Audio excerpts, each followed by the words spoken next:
Hi everyone, welcome back to another book review. I know it's been a very long time coming. It's been about 7 months since I last sat down to do one of these reviews, but I do promise you that I've been hard at work, doing a lot of reading last year since we last kind of engaged in this platform.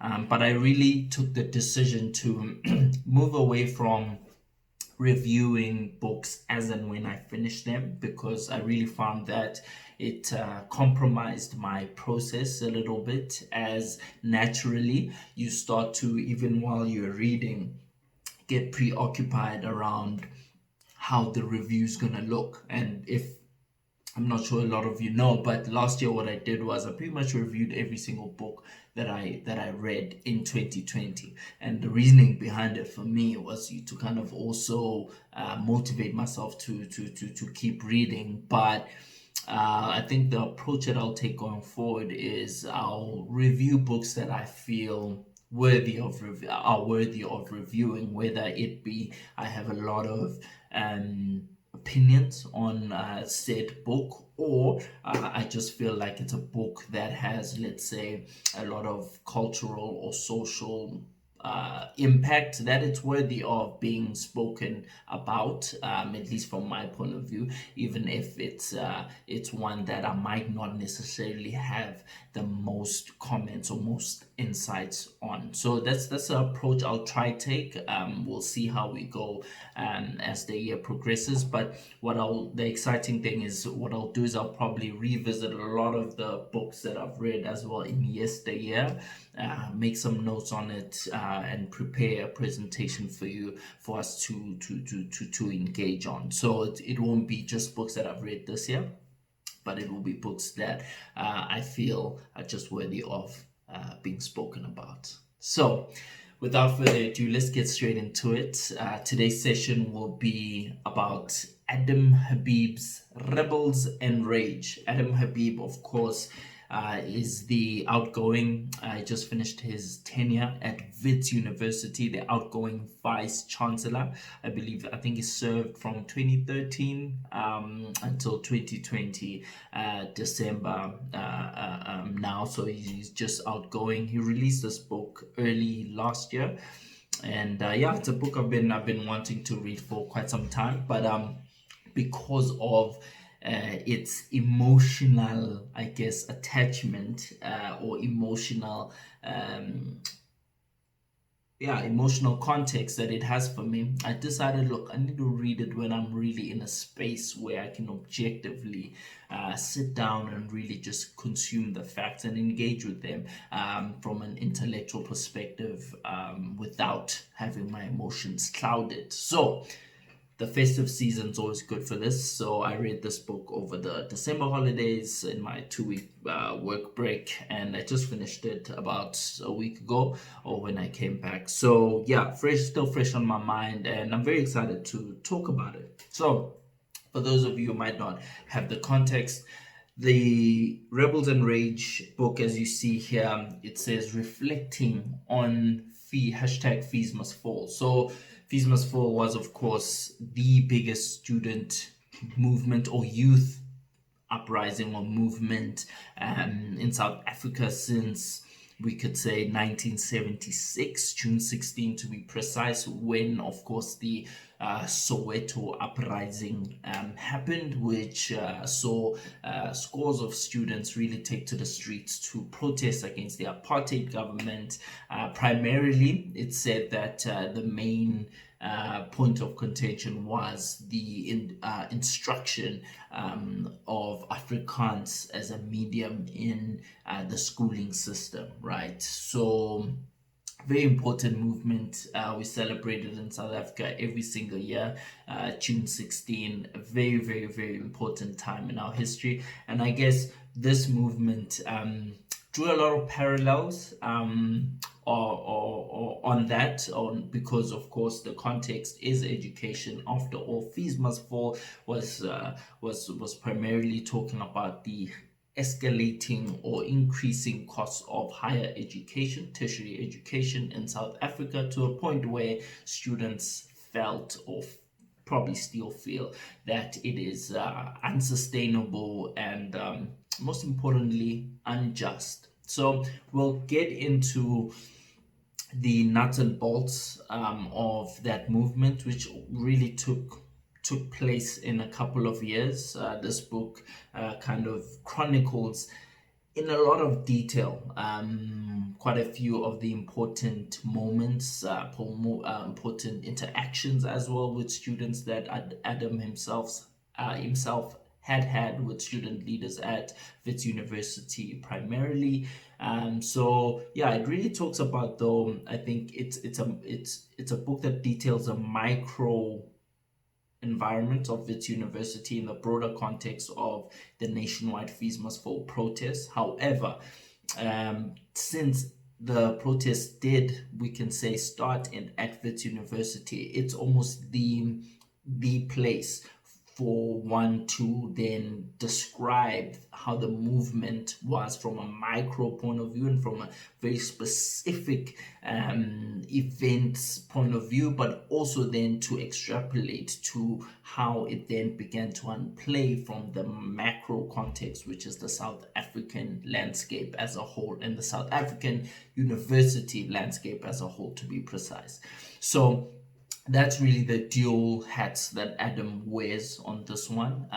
Wits Vice Chancellor, but also as an important stakeholder in the overall South African tertiary institution fraternity. Okay, so that's pretty much about the background on it. Yeah, I'll get into maybe some of the things that I found interesting in a moment, but I'll start here. I want to start on maybe my personal experience with Fees Must Fall, which is not that extensive, but it's very important because Fees Must Fall starts in 2015. Late 2015, as that's when they kind of announce how the fee structure will look like for the following year. Incidentally, it's the same year, in June of that year, after an already tough I would say year or couple of years of me being in university from a financial point of view. But I guess in June of that year, my family made it quite clear that, we were really not in a position to, one, fulfill the financial obligations of that year, so of that 2015 academic year, which then of course poses a problem for the subsequent years. So we were going through the most at home, which is really common, really, to be honest, and which is why this movement did take place. So you're looking at accommodation, you're looking at food, and then of course the actual fees themselves, with the added cost of the academic material, which is extremely costly in university. I don't think some people understand. It is incredibly costly. A couple of thousands every single semester is just absolutely insane. Sometimes every quarter, because some modules need multiple books throughout the quarters of the year. So absolutely incredible costs of higher education, and I guess a lot of students even globally are struggling with this rising cost of higher education. I know in America as well, it's a very, very big problem. The student loan debt problem is going to be a really, really, really big or a very important economic problem for the government to solve. Otherwise, they could really face some incredible, economic consequences for the lack of planning and the lack of consideration of how high exactly these costs have managed to go and what's the affordability from a student point of view, especially when we look at how bad the job market is, because it's really predicated on that. If students can't find jobs, at least good, fairly paying jobs as well, it's going to be a problem, because how then do you pay back, right? All of these fees. So it's this huge domino effect, where you're trying to resolve inequality, right, by giving students access, but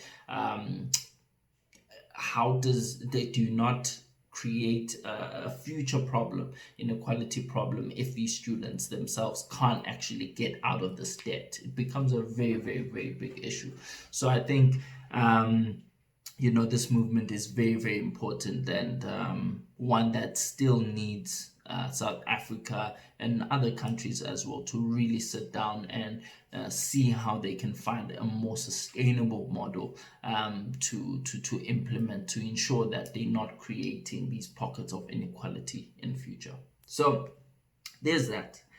Okay, so I have, of course, an attachment to this movement, as I said, because of my own financial situation at the time. Now, so that's the financial situation. But number two, I was also involved. I was chairperson of the tax society, student tax society at the time. So, one could say that I was involved in a form of student leadership. So there's that element as well of, okay, from a student leadership point of view, what's my take on it, and I'll share a little bit now. So I'll start with the leadership side of things. The fees must fall student leadership organization was very, to me, it was very interesting, and not in a good way interesting, because from very early on, unfortunately, I really felt that there were a lot of conflicting interests, right? A lot of immaturity, I would dare say, actually, in the student population itself, in how we organized and how we engaged this incredibly sensitive but too incredibly complex issue. It really turned into a competition at times, it could feel like, of who was the more radical. Like you would go to these mass meetings, and there would be more rhetoric than anything else, in terms of, okay, so what are the actual numbers? How many students are let's say, enrolled for our NSFAS scheme, which is kind of our government subsidy for, I can't remember the exact number, but I believe it was something like 100,000 or 200,000. So every student who came from a household with an income less than 100,000 or 200,000 thereabout were basically qualified for this scheme, where the government covered your accommodation, your tuition, and everything like that. And I think 60% of that cost could be converted into a bursary, depending on your academic results, 40% of which you'd still need to pay back. So as I said before, this is still a very big problem, because a lot of students, even who benefited from that NSFAS scheme, have these big loan bills that they have no idea how to pay back, because they're not finding jobs, or those who are employed are just really barely making ends meet. So how do they pay back all of this money? So we know this is a huge problem. Student loans is a real problem. Some people never get out of actually paying their student loans in their lifetime, which is insane when we look at what tertiary education is actually meant to do for students, or for young people, from a financial point of view. So we never got those numbers. At least I didn't, in my experience at the University of Pretoria. It was, from a leadership point of view, a movement where, again, the more radical, we call them comrades, the cadres, they kind of took the forefront. And it was really about sticking into the system, which now, this is where it gets a bit tricky, because one might argue that, okay, how do you create, or how else would you make an an incredible and fundamental shift in a system as deeply rooted and as unchanging as, let's say, the higher education sphere. How else would you make a change that big without being super radical and super provocative? There is a space and argument for that, and it's something we heard a lot to say, what, every major revolution had to have these elements of radicalism for there to be a positive social change. So that's one, right? But I believe there has to be now then some kind though of a balance between that and then also the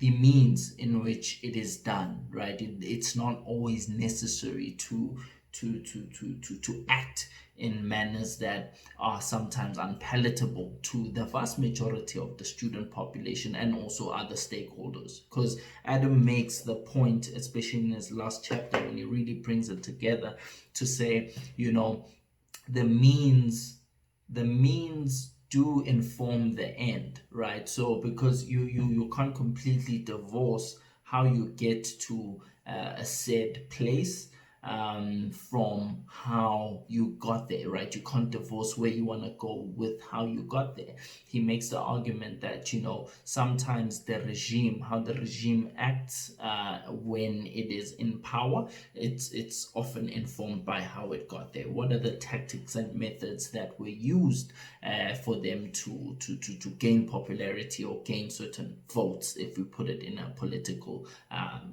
standpoint? And I think from history might prove his argument right there to say the manner in which one conducts themselves in the process of asking for change often foreshadows how that individual or that organization will then take on an act when they are in office. When we look at the likes of Martin Luther King and Nelson Mandela, who from the radical left, I guess, would often get a lot of criticism. Like you hear people calling Nelson Mandela a sellout and things like that. Martin Luther King was also called names like this, an Uncle Tom in the American context by prominent leaders, even like a Malcolm X, right? But then the question becomes, if he had alienated, which the likes of Malcolm X and the Nation of Islam had done, if he had alienated a vast majority of the people who could have been his supporters in campaigning for this change, would the change have happened? One. But number two, also, would who then would, once the change happens, so the civil rights movement is adopted or whatever, okay, so once that change is fulfilled or that those legislative asks are answered in a positive manner, then what gets left behind? Is it a civil war that comes, or is there really a process of social reparation that then happens because of the manner in which the change was gained, right? So with Martin Luther, you would remember, is famous for really being an advocate for non-violence, even in the face of violence from the incumbent government and incumbent social structure, to be expected, right? Because of course their interests were very vested in Black people continuing to be marginalized, right?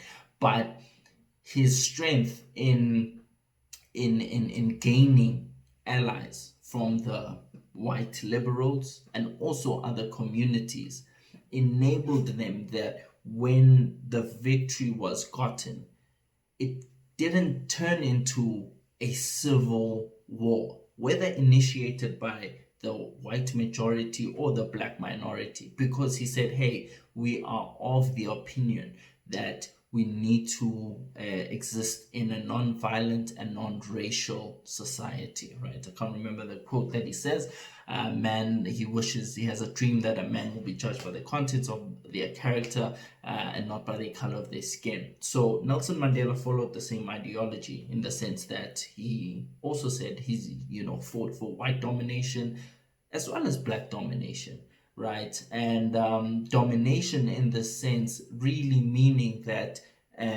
domination over another, right? To suppress another. He didn't want to exchange the roles of the oppressor and the oppressed, right? The change must be gained in a so to speak diplomatic way, so as to create sustainable peace, right? So these are their visions, and I think when you examine this, you then have to put it up against what we were doing from a youth point of view and say, how does that fare, right? And I think most of the student leaders and even student participants were well aware of this and deliberately decided to follow this way because, a lot of them also have an anger of saying, look, the Madiba Martin Luther way is not working because we are still in the same position, right, that we were in before this rainbow nation and colorblind nation and nation that was supposed to be more equal 20 years later, right? We are still in the same place. So no, we're gonna create our own movement and we're gonna take a more radicalized approach. So I don't think I'm wrong in saying that's how it was approached, right? But I think where I have to really express disappointment is that it's the intolerance of individuals perhaps who wanted to take a more diplomatic and a more I don't know what word to use, but a more diplomatic and non-exclusionary way of doing things. Like people were harassed if you were going to class, you black, white, green, yellow, you were harassed because you were seen as a sellout. You sell out to the movement because you are still wanting to go to class and finish your studies or whatever. And we don't know that individuals' motivations for doing that. So there was a huge intolerance for going against the mob. And I'm never for that, and I think that was one of the reasons why I didn't really take a big liking to how things were done in that movement. But also, and I think most importantly, from my point of view, there was also a huge element of non-accountability from the student movement. I remember when we were at union buildings, where the president was supposed to address the students after meeting with various stakeholders and various student leaders.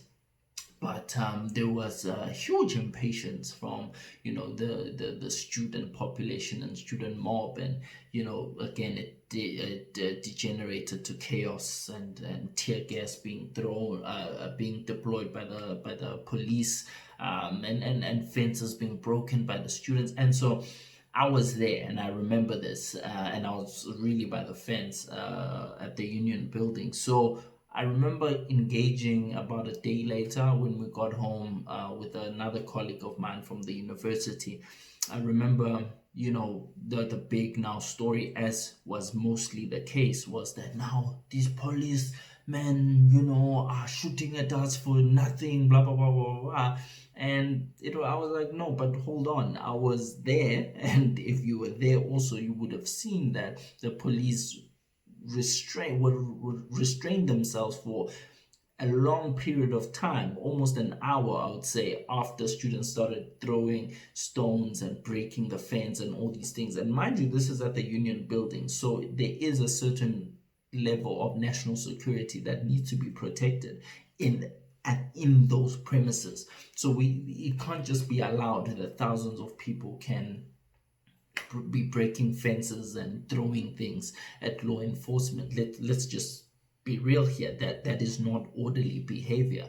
And then you cannot choose to just see the retaliation and not the the act that sparked that retaliation. That to me is disingenuous, and I saw that happen a lot in a lot of the marches and protests and things like that. Students would hurl threats and insults, whether it's at the members of the institutions or the police. And then if a retaliation happened, it's this one-sided reporting, which for me is crazy and it's immature. We have to just be real about that. And we see it happening at Capitol, the US Capitol building as well. You saw how the protests ended up and things like that. You watch some of the interviews and it's exactly the same. The mob never takes accountability. It's always about, no, we were just attacked, we're not doing anything, this government is unjust. And it's like, but no, it's not true. It's not true. If there is a provocative element there, it needs to be called out, because it undermines the legitimacy, at least in our side, of the protests and the points that are meant to be brought forward. And as Adam also points out, that could have been such a momentous moment where the president comes out and he addresses the students after making certain concessions, and you could have really been a celebratory environment with thousands of people at the union buildings, instead of this environment that turned into anarchy. And I think those type of opportunities missed must be called out. And even in the student population, we saw, I mentioned earlier about student intimidation, right? I heard he mentioned the story of, I believe it was at that same union buildings, other universities like Wits Universities came by bus to the union buildings in Pretoria, and you had students allegedly from the University of Pretoria, threatening students on the Wits bus and calling them privileged and that they don't understand the actual plight of poor students and things of that nature. So you began to see all these cracks in our movement, the disjointedness, the competition between political parties, all wanting to gain a moment in the sunshine to express their ideology and their support for the students, and all of these things. They really created cracks in how the movement, I believe, will ultimately be remembered. And of course, we can't forget to remember our Minister Blake Nzimande, who, of course, I believe at least, also showed moments of real lack of discretion and leadership. That was again a huge opportunity to lead the entire higher education student population and really set aside some time for great dialogue that was already provided on this platform of unrest due to the student fees must fall movement. So yeah, man, I believe, as I said, the movement very, very just and very important. It's still an ongoing movement because I think the cost of higher education still hasn't been addressed. But we from a movement point of view, I think the reflection of the movement as a whole will probably not be as clean as it could have been. It probably will have all these stories of vandalism and violence. A lot of the prominent student leaders currently have criminal records for their involvement in burning student buildings, burning cop cars, being violent against students and members of the South African Police Service or private security as well. So it will be remembered for, I believe, what it could have been, and the great initiative taken by the student population. But I think it will also has been tainted by all of these moments of indiscretion by the student leaders and by the student population against their own movement, so I think at this point in time, I would really be interested to, hear reflections from, young people, especially those who are in the university kind of umbrella in those years, 2015 to maybe 2017, or even afterwards, to kind of just reflect on how do you feel about the movement? Do you still feel the same way now as you did then? What do you think could have been done differently? And things like that. Because yeah, I think it at the end of the day, for me, it really turned to a disappointing political spectacle more than really what it should have remained to be, which is a very important dialogue and social movement that, and again, as I said, a very complex problem, very expensive problem as well. So I think the maturity that could have been shown by us, by the youngsters, would have been really smart, and I think it could have maybe even advanced us further than we currently are now. Instead of the the anarchist and really uncompromising, uncompromising is not the right word, but yeah, that uncompromising attitude, which sometimes was seen as arrogant attitude from the movement's point of view, because there was no place for nuance, no place for dialogue. It was a movement that was really structured by demands, and if you don't meet those demands, we burn things down. And I'm unsure if that is how we we would like, one, to have had that movement be remembered, but number two, also the precedent that sets. Is that how we want to protest and engage in dialogue going forward? Do we demand, if you don't agree, and if you don't agree in the time that I stipulate, I burn things down? Is that a democratic society? Because I think that's also an underlying question that is huge, and you see it as well even in the professional space, where every protest, whether it's workers being laid off, or whatever you see, and whether it's unions protesting or just workers themselves, it's a very um, demand based protesting that we see. There's no place for dialogue, and for me, that's a really worrying thing. I believe, just across the board, across all movements and across all protests, to say, there should be some place for discussion, nuance, and intellectual engagements, instead of brute force, and on both sides, because some of these problems are also created by a leadership that perhaps also engages in the same tactics as this. Where things are handed down, things are told to the people and the population, and of course that brews into unrest, and you might then find exactly the same energy that you put out coming back to bite you, because now they say, we demand this amount of money or else, and sometimes, as I said, that's a function of your initial proposition, take this job or else, everyone's starving, so they take this 2,000 or else. It's not sustainable.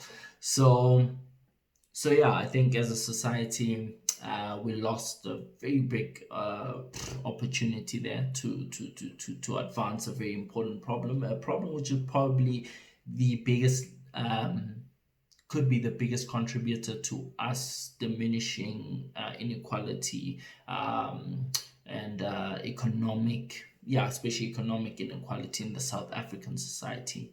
It shows, we see it in all the numbers in South Africa, particularly, the corporate or the employed route has taken more people out of poverty than individual entrepreneurs. We just don't have a very successful entrepreneurial culture or entrepreneurial ecosystem. The numbers are saying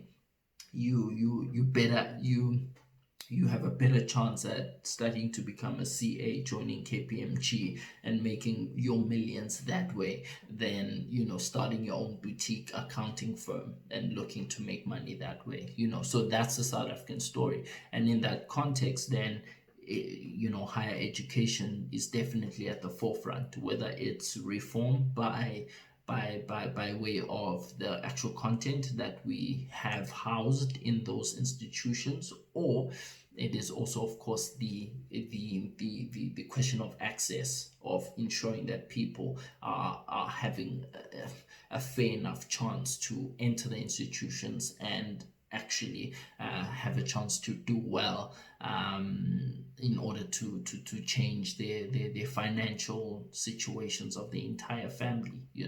So yeah, in closing, I really enjoyed this book.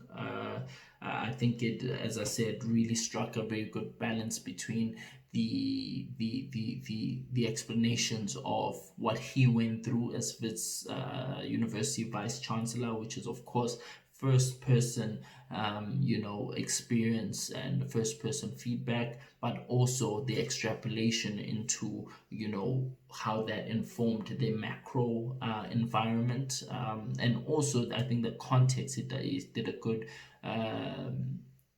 job of providing context in a lot of these issues, whether it has been the fees issue. How did we get here? What's the government role in this as well? They cut subsidies by a certain amount, and yet, inflation keeps going up, as we know, but also, there's a thing called academic inflation, so it kind of also breaks down those elements of what costs do institutions, research heavy institutions like a Wits University, have to incur to ensure, just from an inflation point of view, to ensure that they keep the level of education the same. Why do they exclude or kick out students if they fail twice, or whatever the situation is, right? So providing that context and those numbers, from a demand and available supply point of view, was very important for the reader to really understand the context of how we got to this big problem. And by the way, it also acknowledges that this is a big problem and it needs to be resolved, and that this movement has done more than they have managed to do as a university leadership across all stakeholders to talk to the government and bring not only light but solutions to this problem. So the movement definitely has done a lot, in bringing this to public attention, and also really escalating it higher in the decision making kind of levels of the country. But then again, in an honest analysis of this has to also include the faults that came from it, and also the faults from the liberal, I would say, academics, in how they sometimes supported certain elements of the protest, but failed to also caution and reprimand all of these unsavory things that were happening that in the long term would count against the students. And that has to be called out, because that's a form of weak leadership, right? We can't be in a situation where you are just agreeing in the hope of being popular with, let's say, the aggrieved individuals, but at the same time ignoring your wisdom of how certain actions will yield even unintended consequences, right? So there's so much more to unpack, especially that last point, just about how certain academics and individuals in the public space as well, reported on elements that they felt best justified and best supported a certain narrative. We can speak about even the white privilege narrative that ended up creeping into this movement, which was supposed to be for all students. Of course, the mainly affected ones are the poor and middle class, which in this country happens to be the previously disadvantaged individuals, whether it's black, Indian, or coloreds, right? In the main, right? That's us being being disadvantaged by this. But however, as I made the example about Dr. King and Nelson Mandela, right? So in a movement such as this, would it not be wise to get as many allies as you possibly can in order to also make your voice stronger and have more people at the table supporting what you're saying than choosing to turn it into a racialized thing, which by automation you alienate a certain part of the population. And in the student or tertiary institution landscape is a very, very big piece of the pie, because mostly most of the white people, if we can say that way, have gone to good schools, so they more often than not have a better chance of gaining access to the higher education institutions. And because they had a better academic foundation, they have better chance of succeeding in those environments. So it could be worth taking them along, from a strategy point of view, to just include them, make it non-racialized, and look for a solution for all students, although of course it being focused on poor and middle and working class. So yeah, I'm not going to make this much longer, but I really enjoyed this book, and I think if I were to rate it out of 10, I'll probably give it a 7.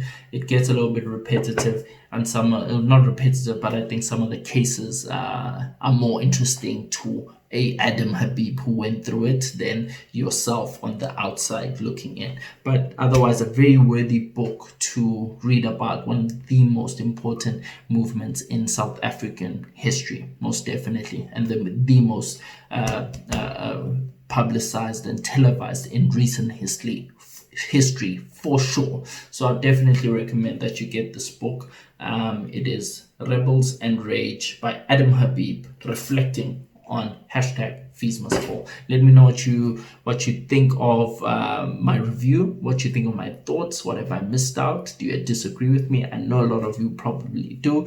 I'm really interested though to engage you on the whys and how did this movement affect you as well. Cheers, bye bye.